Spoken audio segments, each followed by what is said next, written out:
Hey everyone, Felipe here. Welcome to another Tower of Saviors card review video. In this video, I'll be taking a look at the new 1% jackpot card, the Savior Enoch. He is going to be a Dark Human card, and I'll be taking a look at his leader skill, team skill, and active skills, and letting you know my opinions on him and whether I recommend for you to pull for him or not. Starting with his leader skill, we have a ×7 team attack. Runestone possession effect, all runestones possess 25% effect of each other. And when the team is a mono-human team, you get an additional 5.5 team attack multiplier and a ×2 HP and recovery multiplier. Now taking a look at his team skill, which is a really long paragraph, we get a 2.5 extended runestone movement time regardlessly. At the end of each round, the two bottom runestones in each column will be turned into runestones of the member's attribute and raised in that column. For each attribute of runestone dissolved in the first batch, your combo count increases by 1 to the max of 5 for all 5 attributes. When more than 7 combos are made, team attack increases by 4 times. When there are 2 or more additional effects in play, Enoch's and Ingrid's attack increases by 2 times and damage will be dealt regardless of puzzle shield. Additionally, you do get a summoning ability when the leader is going to be Enoch, and this summoning ability will allow you to summon spirits to help you in battle. You get to a maximum of 8 seal cards to summon select monsters to help you in the stage, and each of them will have different effects that we will cover in a bit. In order to get these seals for summoning, you get one at the beginning of the stage, and you get one seal card in order every wave. This means that it is every enemy, so every wave you will get another seal card. The way to summon is that you can use your summoning ability to tap the fully charged craft apparatus to use 50% of that charge to summon one of your seal cards in your current Enoch seal. Additionally, when there are Enoch and Nora in the team, their cooldowns will be reduced by 2. And when there is Enoch and Ingrid in the team, Enoch and Ingrid's cooldowns will also be reduced by 2 when entering the stage. So now let's unpack everything that we just read. Enoch's damage output is actually going to be pretty good in my opinion. ×7 is pretty standard nowadays for meta leaders. However, this additional 5.5 team attack is going to be massive and really beneficial to increase Enoch's damage output. This means that in order to make Enoch viable, you do want to run a mono-human team because missing out on this 5.5 is going to hurt him a lot, and I am willing to say that he will not be as viable if you do not run a mono-human team. That being said, I do wish that this second part of the leader skill was already inbuilt to his kit. So already having the HP and recovery built in his team, and also the 5.5 inbuilt to his leader skill without the human condition.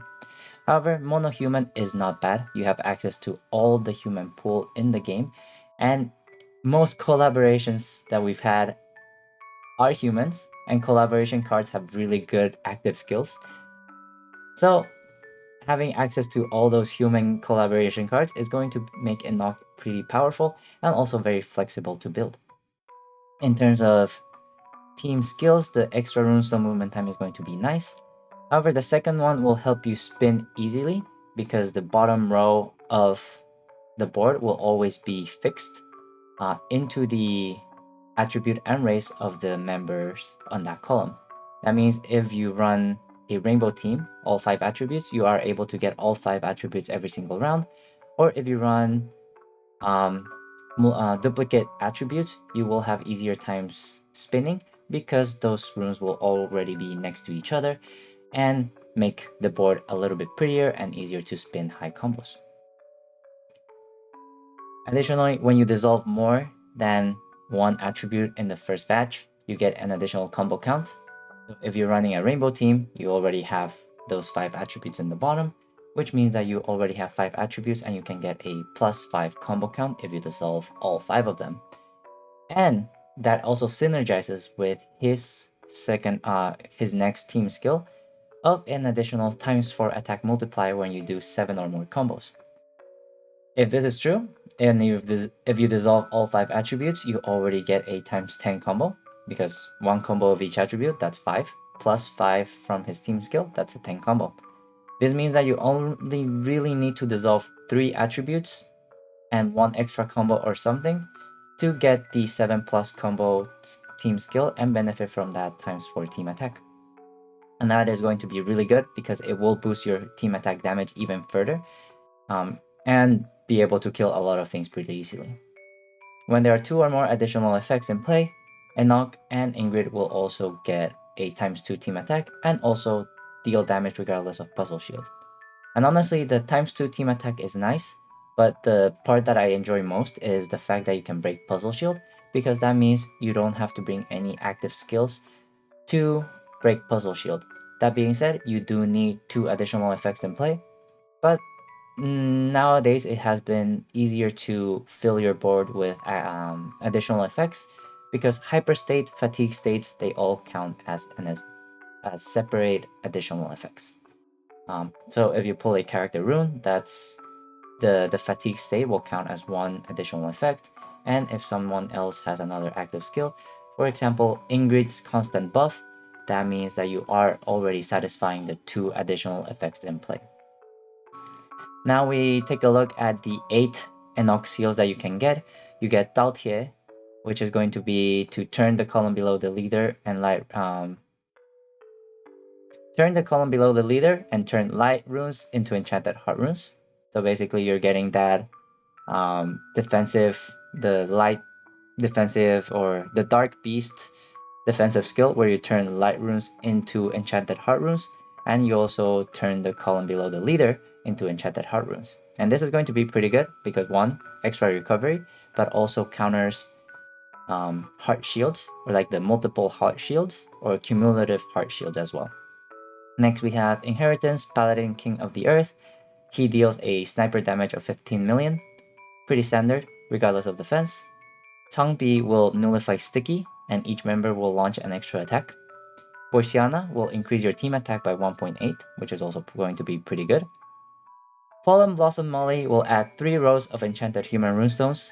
Scold will nullify Burning and give you a time tunnel.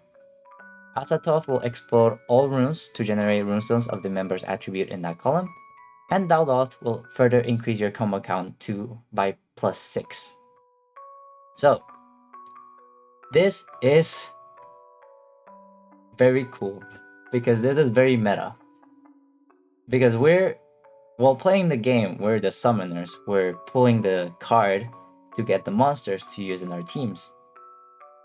However, when you play with Enoch, you pull for Enoch, and then Enoch is pulling for your monsters to use in the stages. And I think that's pretty cool from a meta fourth wall breaking standpoint. However, from a gameplay standpoint, I also think this is really cool because it gives you so much flexibility in terms of utility.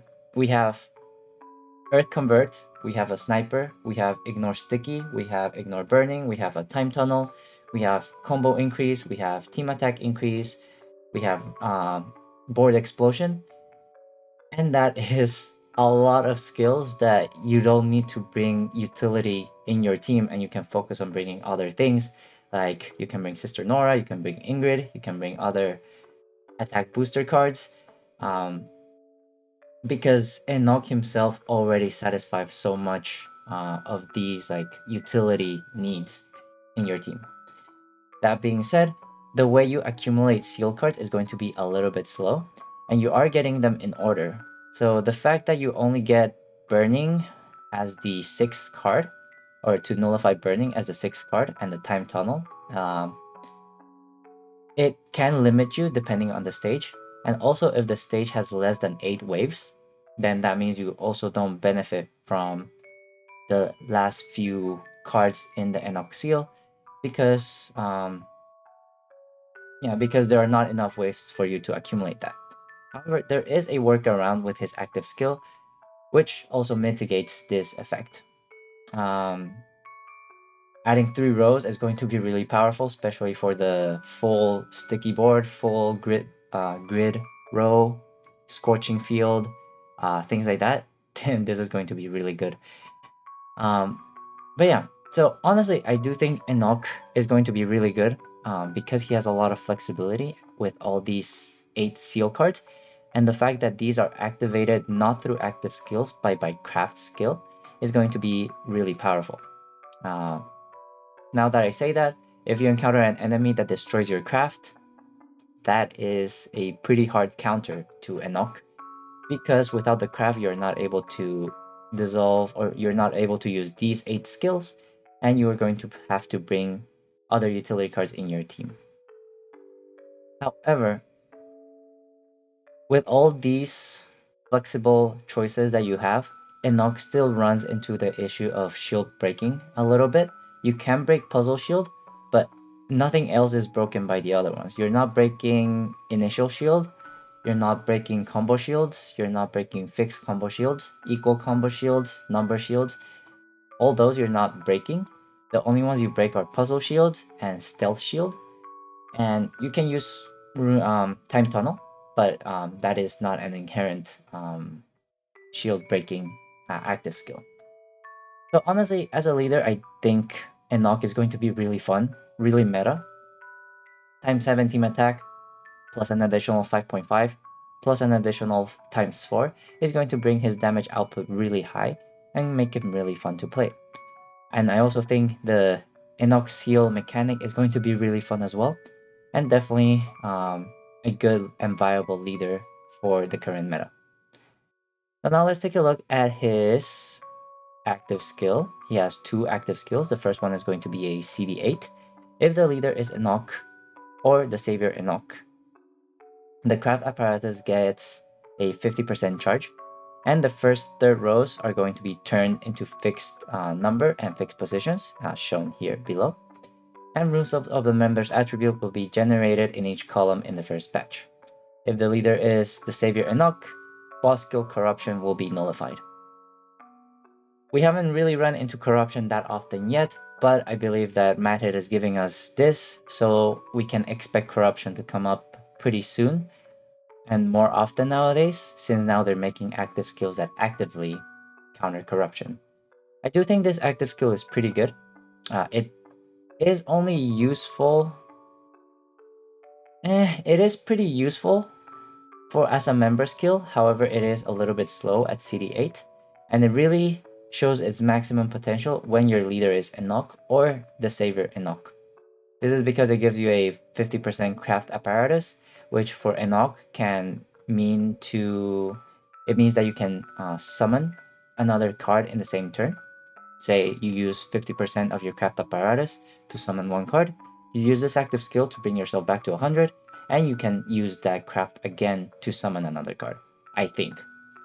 Madhead did not specify whether you can summon only once per turn, but it might be a hidden mechanic. But if you can summon more than once per turn, that means that you're able to get 2 of your Enoch seal effects off in the same round, and also have an easier time killing an enemy that way.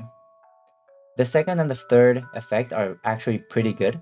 You get a fixed board or a fixed half board, and you get fixed or guaranteed skydrop of your member's attribute in each column, which means that you're going to get higher combos and more attacking runes. CD8 is a little bit slow, but it is still a pretty active skill in my opinion. So now taking a look at the savior Enoch, second active skill, we have a CD2 active skill, which is going to be the summon technique. That this is going to be the bread and butter for getting more Enoch seals. This is a CD2 skill. It will give you a fatigue state. However, if the leader is Enoch, you get 1 Enoch seal for summoning.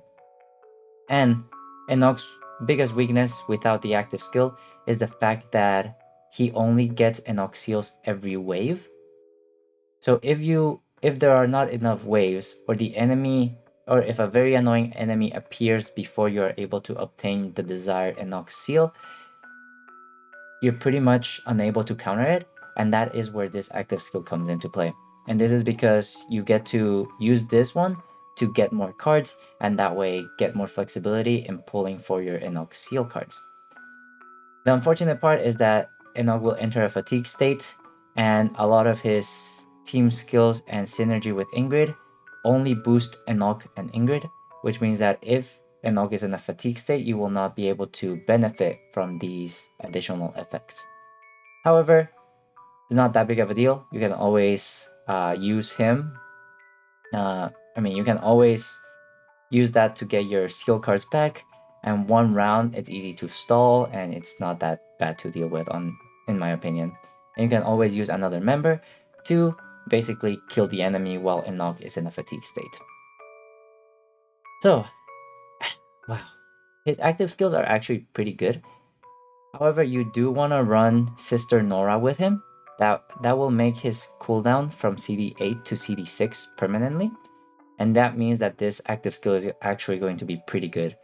CD6 active skill for this effect is amazing, and definitely worth running with him as a leader, having Sister Nora as well. He also has a combined skill with Ingrid, which honestly it is a pretty good combined skill. For 2 rounds, only Enoch and Ingrid can launch attacks, so that is going to be a cost. However, the Enoch and Ingrid that activated this combined skill will deal damage regardless of combo nullifying skill, and also regardless of enemy specific damage reducing resistance. Attribute runestones can be dissolved singly or in groups of 2 or more, and the effect stays in play until you dissolve 8 runestones of an attribute cumulatively. So this is an upgrade to Groth and Ingrid's active skill. Groth and normal Ingrid can dissolve groups of 2 until you reach the limit. However, in this one, you can dissolve groups of 1 until you reach the limit. This means that if you get lucky, you can dissolve at the maximum, probably like 90 runes. So the first one, you will dissolve all 30. Then everything that falls through will be another 30. If you get lucky and you do not dissolve 18 of the same type, you will get a third batch of Skydrop, and that will also dissolve singly as well, which means that at maximum you can get 90 runes out of that, and that is going to be basically a nuke that will kill any enemy that you encounter. But yeah, the more types of runes will dissolve, the more extra attacks, to the max of 6 extra attacks for each of them. Because you're dissolving everything singly, that is basically a guaranteed 6 extra attacks. And at the end of that round, the 2 characters will enter a fatigue state, which with this type of active skill, I do not blame them because this is really powerful, especially because this effect lasts for 2 rounds, and basically means it is a 2-turn nuke. The only downside of this active skill, this combined skill, is that it does require you to get both jackpot cards, which means that it is going to be a little bit less free-to-play friendly if you actually need both jackpot cards to activate this skill. But yeah, now that we take a look at his leader skill, team skill, and active skills, what do I really think about him? I do think he's going to be a really good leader. I am actually pretty excited to play with him. He has lots of flexibility with the entire human pool. He has pretty good attack multipliers, and I think his team skill is really fun, and it's really exciting that it is so meta and so fourth wall breaking, in my opinion, and I'm really excited to play with him. Utility-wise, I do think he's pretty good. He does have a lot of utility with his Enoch seal, and he also can break Puzzle Shield himself. He still encounters issues with shield breaking, like initial shield, combo shields, number shields, etc. However, his combined skill will take care of that. The summoning technique, the CD2, is going to be indispensable for him, especially for stages that do not have that many waves. That way you can still get all the cards that you need to activate his utility skills, like Time Tunnel, Combo Increase, his Asatoth skill, etc, etc. So definitely having that as an active skill is really good. His CD8 skill, in my opinion, is really good, but still pretty slow. However, if you run Sister Nora with him, that means that his cooldown will be CD6, and that is more acceptable and makes this skill really, really good. However, the only downside for him is that for him to reach the maximum potential in both his leader skill and team skill, is that you actually have to have Ingrid in the team as well.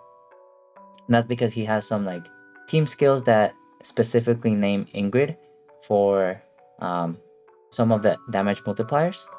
the ×2 attack multiplier for Ingrid and Enoch. You also have a combined skill, and you also have a cooldown decreasing skill with you, which means that you do want to have both jackpot cards in the same team to get the most out of, or to the maximum potential out of Enoch. Additionally, if you want your skill cooldowns to be faster, you do want to have Enoch and Nora in the team, and that is already going to be 2 out of 4 team slots occupied, which means that the remaining 2 team slots will be reserved for utility cards to break certain shields that you aren't able to break. So even though he has a lot of flexibility in team building and a lot access to every single human card in the game, you basically have 2 slots that are locked for Ingrid and Nora. You can arguably take Nora out, but Ingrid is pretty necessary for his team, especially because of the combined skill and the team skills that they have together. However, I do think that you can still run Enoch without Ingrid. However, he will still be a little bit weaker. So for the maximum potential, get Ingrid. However, you can still get Enoch without getting Ingrid, without having Ingrid, and he will still be pretty powerful in my opinion. I think Enoch is going to be really fun. His active skills are pretty good. I think this active skill, as a member, I don't think Enoch is going to be that great because his active skill will be really slow in using him as a member and not as a leader. And his summon technique doesn't work if he's not the leader. So basically you have a CD2 fatigue state active skill that doesn't do anything if you're running him as a member in another team. So I do think overall Enoch is going to be a really good leader, pretty viable for the current meta. Not a good member because his active skill doesn't break any shields, doesn't do much as a member. However, it does complement his playstyle really well, so his active skill does benefit his leader skill and team skill as well, which gives him really good synergy and also going to give you a lot of fun if you play Enoch as a leader. So yeah, what should I recommend for you to pull for him? I think he is going to be really fun. It is something that we've never seen before. It is a playstyle that's very unique. So in my opinion, I am going to get him because he seems pretty cool and really fun. However, we just came out of Lunar New Year with the new Black Gold card Lilith, and I believe a lot of people pull for her and might be lacking the resources right now. Keep in mind that Madhead will release news in the future, and because this is a brand new card, it will stay in the game for about 4 weeks or so, which means that you have time to think about it, gather more resources, and also wait for the announcement of what the new cards or new collaboration are going to be. If the next collaboration isn't that great, then you can consider pulling for Enoch, and pulling for Enoch, you might also get lucky and get Ingrid on the way. If you have resources to spare, or if you're a collector, then go ahead and get him, because he is going to be a pretty fun leader to play as. And if you're new to the game, I would say that he is not that newbie friendly because you do need to have a decent human pool, because you have to run a mono human team with him. However, if you have enough human members in your inventory, I do think he is going to be a pretty good leader that can carry you through the early game and mid game, and even some of the late game content nowadays. But yeah, that's all I wanted to say about this card. Definitely a long video, so thank you for sticking all the way with me. But yeah, if I said anything wrong or said anything or missed out on anything, please let me know in the comments. And as always, stay tuned on my YouTube channel for more Tower of Saviors content. For now, stay safe, stay healthy, and I will see you next time. Bye everyone!